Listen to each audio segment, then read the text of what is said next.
Happy Sankranti. Thank you.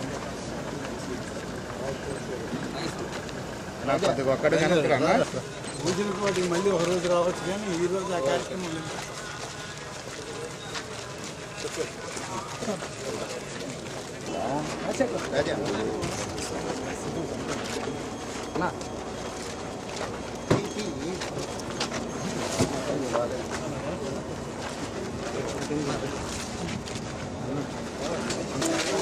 ముందుకు పెట్టరు చెల్లిపోనా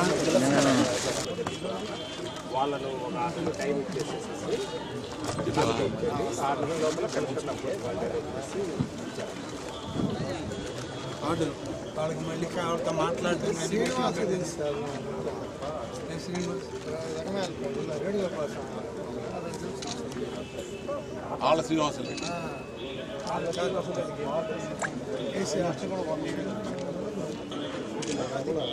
ఏమన్నా జరిగిందా?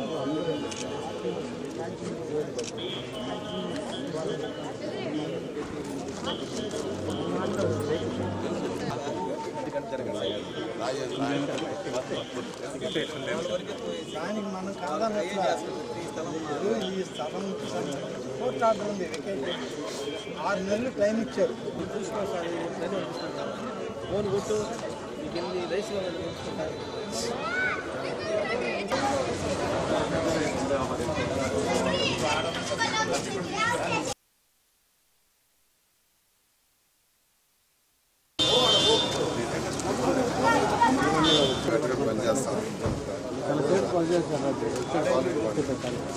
హోటల్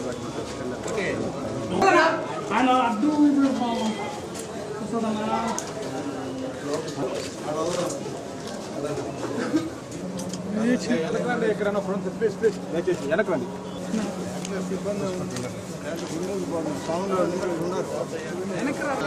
లేదు, అవుట్ ఆఫ్ టెంపుల్ ఎంత ల్యాండ్ ఉంది? 100 ఎకరా ఇప్పుడు వ్యవసాయం జరుగుతూ ఉంది. తర్వాత ఇంకా వేరే ఉంది,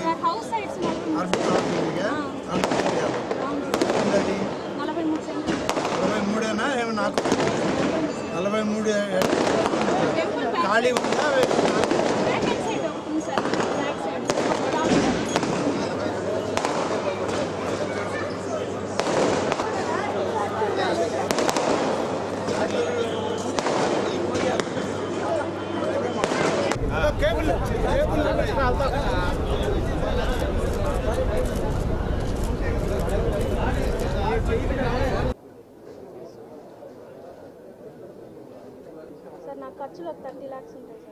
అదే గౌరవనీయులు రాష్ట్ర పురపాలక శాఖ మంత్రులు శ్రీ పొంగూరు నారాయణ గారితో కలిసి ఈ నగరంలో ఉన్నటువంటి పురాతనమైన ఆలయాలు, నవాపేటలో వెలిసిన ధర్మరాజుల స్వామి ఆలయం, అలాగే నవాపేటలోనే మరొక ఆలయం ఈ యొక్క శివాలయం, ఈ 2 ఆలయాలని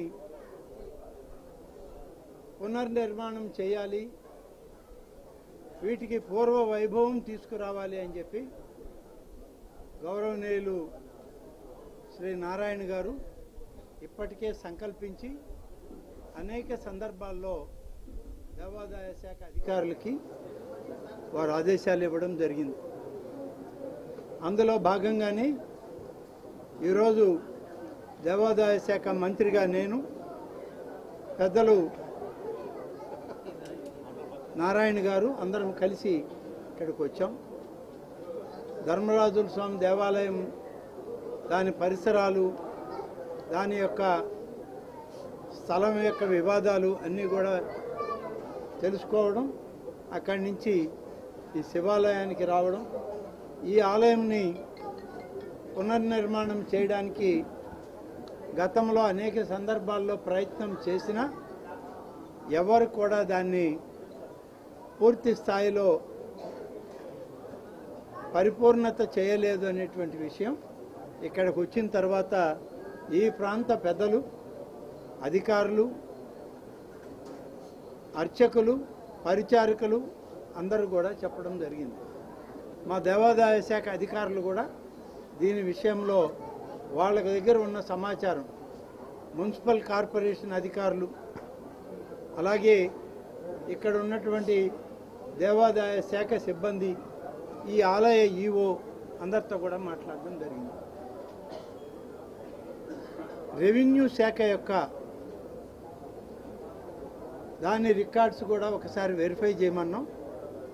ఎంత స్థలం ఉంది, ఎంత ఇప్పుడు దాన్ని ప్రొటెక్ట్ చేయగలిగాం, ఏమైనా ఆక్యుపేషన్ ఉందా, గతంలో ఒరిజినల్గా ఎంత స్థలాన్ని ఈ ఆలయానికి కేటాయించారు, ఇవన్నీ కూడా పరిశీలన చేసి 4-5 రోజుల్లోనే దీనికి సంబంధించినటువంటి డీటెయిల్డ్ సర్వే సైట్ మ్యాప్ మనం మంత్రి నారాయణ గారి దగ్గర పెట్టమని చెప్పడం జరిగింది.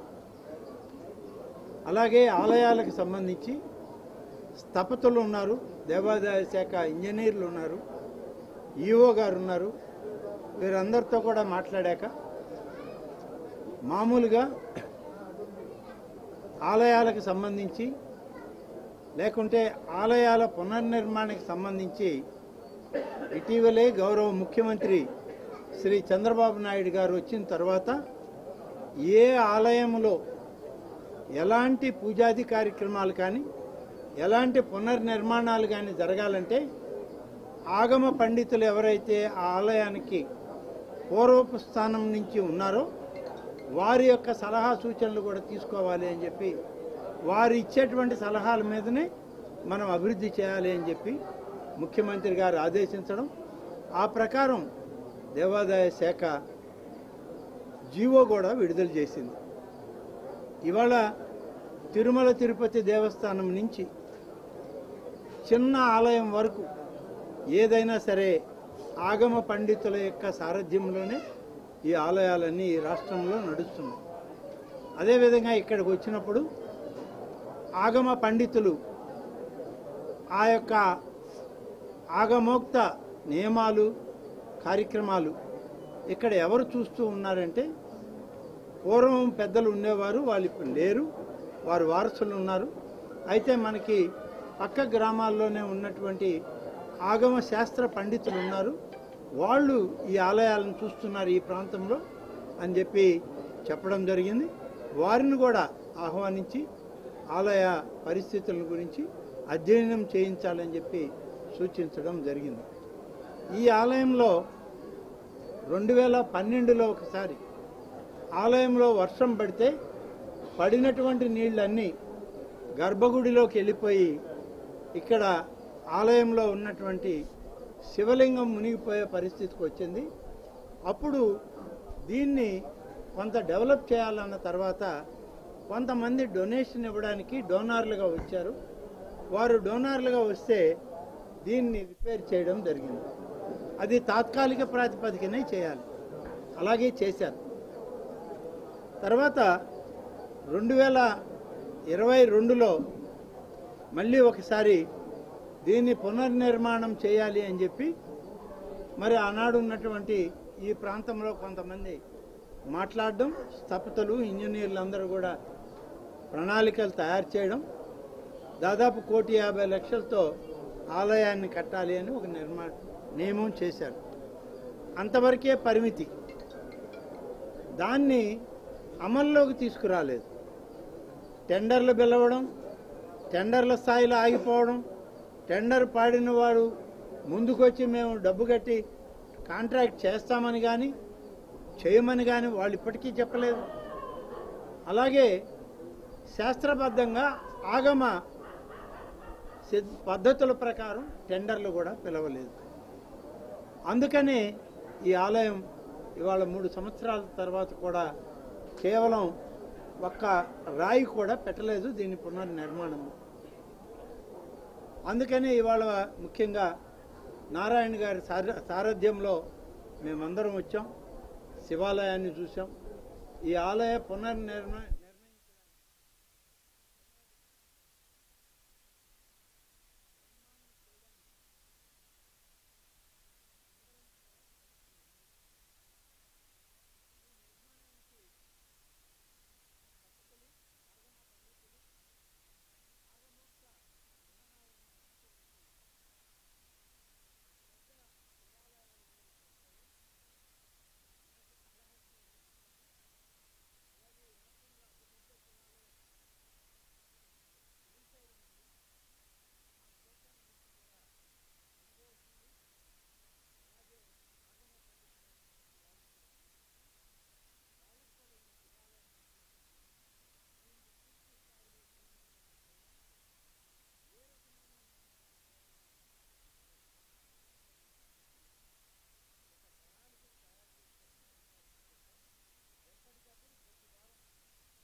నారాయణ గారు కూడా దానికే వారు సుముఖతను వ్యక్తం చేయడం కూడా జరిగింది.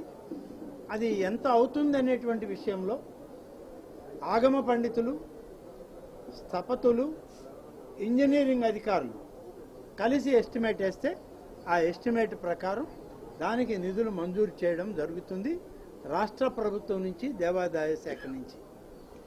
కాబట్టి ఈ ఆలయం పూర్తి జీర్ణోద్ధరణ తీసుకురావడానికి తీసుకోవాల్సిన అన్ని చర్యల విషయం దేవాదాయ శాఖ అధికారులు, మన మున్సిపల్ కార్పొరేషన్ అధికారులు, అలాగే ఈ ఆలయ నెల్లూరు జిల్లాకు సంబంధించిన ఆలయ అధికారులందరికీ కూడా చెప్పడం జరిగింది.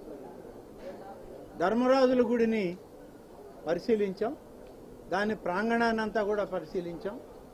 చూస్తే ఒక 24 కుటుంబాలు ఎప్పటి నుంచో ఆ ధర్మరాజుల స్వామి ఆలయంలో వాళ్ళు నివాసం ఉంటున్నారు. గతంలోనే వాళ్ళు కోర్టులకు వెళ్ళడం జరిగింది. కోర్టులకు వెళ్ళినప్పటికీ కోర్టులు వాళ్ళని ఆమోదించలేదు. దేవాదాయ శాఖ ఒక పవిత్రమైన ఆలయానికి సంబంధించిన స్థలంలో మీరు స్థలాలని నివాసం ఉండకూడదు, మీరు ఖాళీ చేయాల్సి వస్తుంది. అయితే 6 నెలల సమయం ఇచ్చాం. ఈ 6 నెలల సమయంలో మీరందరూ జిల్లా కలెక్టర్కి అపీల్ చేసుకోండి. వారు హౌసింగ్ కానీ హౌస్ సైట్స్ కానీ మీకు ఏర్పాటు చేస్తారు. అప్పుడు మీరు ఖాళీ చేసి దేవాలయానికి ఈ భూములను అప్పచెప్పండి అని చెప్పి కోర్టు కూడా ఆదేశాలు ఇచ్చింది. ఆ స్థాయిలో అది ఆగిపోయింది. అప్పటి నుంచి బహుశా లబ్ధిదారులు పట్టించుకోలేదు, ఆ ధర్మరాజుల గుడికి సంబంధించిన ఈఓ కమిటీ సభ్యులు పట్టించుకోలేదు, మా దేవాదాయ శాఖ కూడా పట్టించుకోలేదు. వాస్తవానికి ఇది వాస్తవం. కాబట్టి ఇవాళ 2 ఆలయాల పట్ల ప్రత్యేక శ్రద్ధ తీసుకోమని అధికారులకి ఆదేశాలు ఇచ్చాం.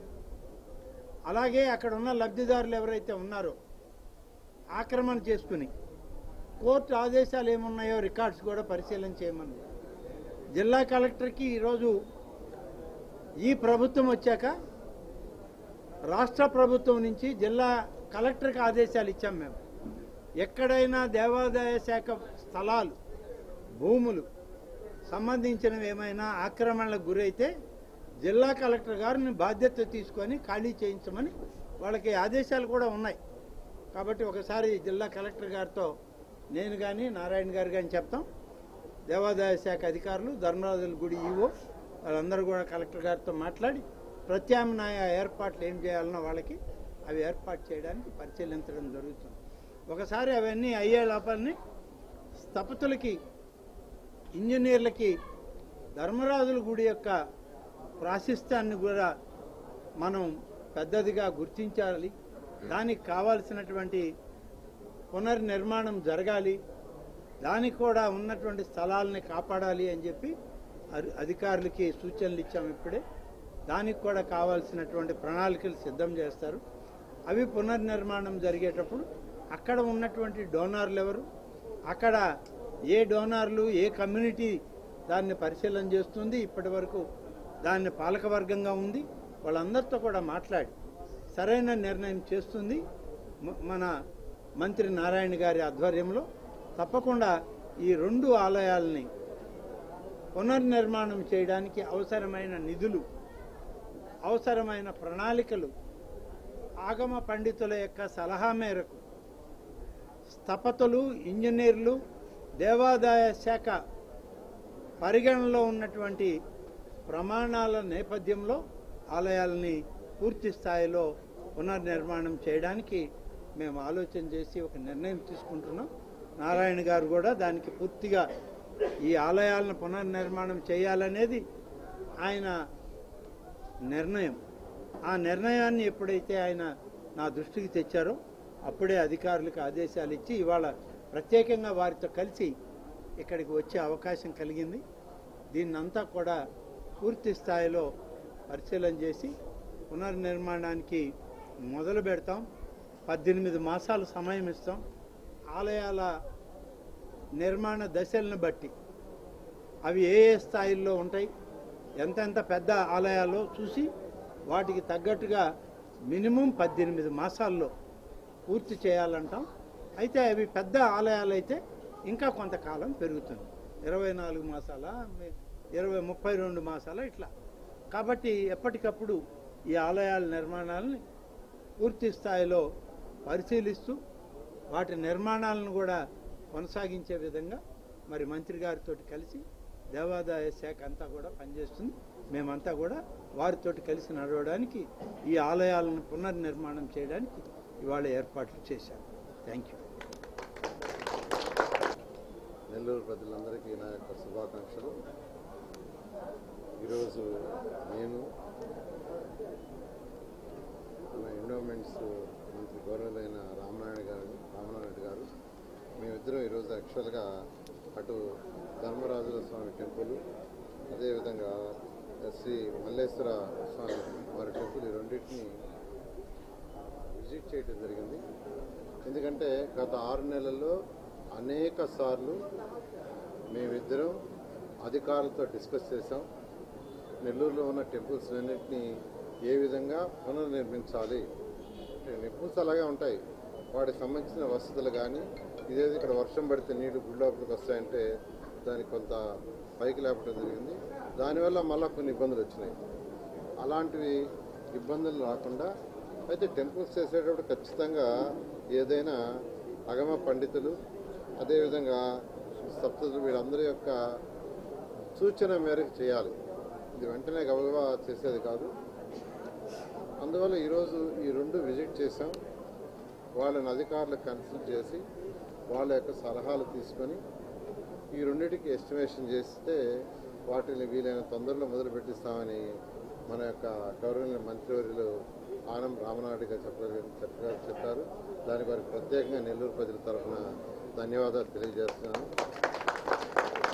దానికి టైం లైన్ కూడా 1.5 year నుంచి 2 years లేదా 30 monthsలో, అంటే ఆ వర్క్ని బట్టి. మామూలు కన్స్ట్రక్షన్ అయితే వేరు, టెంపుల్స్ వర్క్ అయినప్పుడు ఆ శాస్త్రం ప్రకారం చేయాలి. అందువల్ల కొంత టైం కూడా కొద్దిగా ఎక్కువ పడుతుంది. అయినప్పటికీ పర్వాలేదు. ఈ యొక్క టైం బౌండ్లో ఈ యొక్క 2 టెంపుల్స్ని వాళ్ళు ఇచ్చే సూచనల మేరకు యాక్చువల్గా ముందుకు చేస్తామని చెప్పారు. అదేవిధంగా నెల్లూరులో ఏదైతే టెంపుల్స్ ఉన్నాయో అన్ని టెంపుల్స్ని పునరుద్ధరిస్తాం, అక్కడ ఉన్న సమస్యల్ని పునరుద్ధరిస్తాం, అక్కడ ఉన్న ప్రాబ్లమ్స్ ఐడెంటిఫై చేస్తామని వారు నాకు చెప్పడం జరిగింది. అది చెప్పినందుకు వారికి నెల్లూరు ప్రజల తరఫున మరొకసారి ధన్యవాదాలు తెలియజేస్తున్నాను. అదేవిధంగా కొంత ల్యాండ్స్ ఆక్యుపై చేసి ఉండారనేది ఇప్పుడు 2006 నుంచి కోర్టుల్లో ఉన్నాయని ఆ ఇష్యూస్ కూడా లేవనెత్తారు. దాన్ని కూడా యాక్చువల్గా పరిశీలించమని అధికారులకు ఆదేశించారు. వారికి కూడా ఎటువంటి ఇబ్బంది లేకుండా కోర్టు కూడా 6 నెలల సమయం ఇచ్చిందంట. 6 నెలల లోపల కలెక్టర్ని కన్సల్ట్ చేసి చేయమని. దానికి కూడా యాక్చువల్గా అధికారులకి మంత్రి గారు చెప్పారు, మీరు దాన్ని పర్సూ చేయండి, ఏమైంది ఏంది వాళ్ళతో డిస్కస్ చేయమన్నారు, కన్సల్ట్ చేసి. ఎందుకంటే ఎవరు ఇబ్బంది పడకుండా ఉండాలి అనే విధంగానే దానికి కూడా వారికి నేను ప్రత్యేకంగా ధన్యవాదాలు తెలియజేస్తూ నెల్లూరు ప్రజలందరికీ చెప్తున్నాము, ఖజానా ఖాళీ, ఖజానాలు డబ్బులు లేవు. ఇలాంటి వరకు పనులన్నీ వేగంగా టేకప్ చేసేవాళ్ళం. అయితే 1 by 1 స్లోగా చేసుకొస్తున్నాం. ఖజానా ఇప్పుడిప్పుడే మన యొక్క గౌరవనీయ ముఖ్యమంత్రి నారా చంద్రబాబు నాయుడు యొక్క అపార అనుభవంతో ఈరోజు డే బై డే ఇంప్రూవ్ అవుతుంది. త్వరలోనే నెల్లూరులో ఏదైతే మనం ప్రామిస్ చేశామో అవన్నీ కూడా పనులన్నీ టేకప్ చేస్తామని సందర్భంగా మీ అందరికీ తెలియజేస్తున్నాను. Thank you.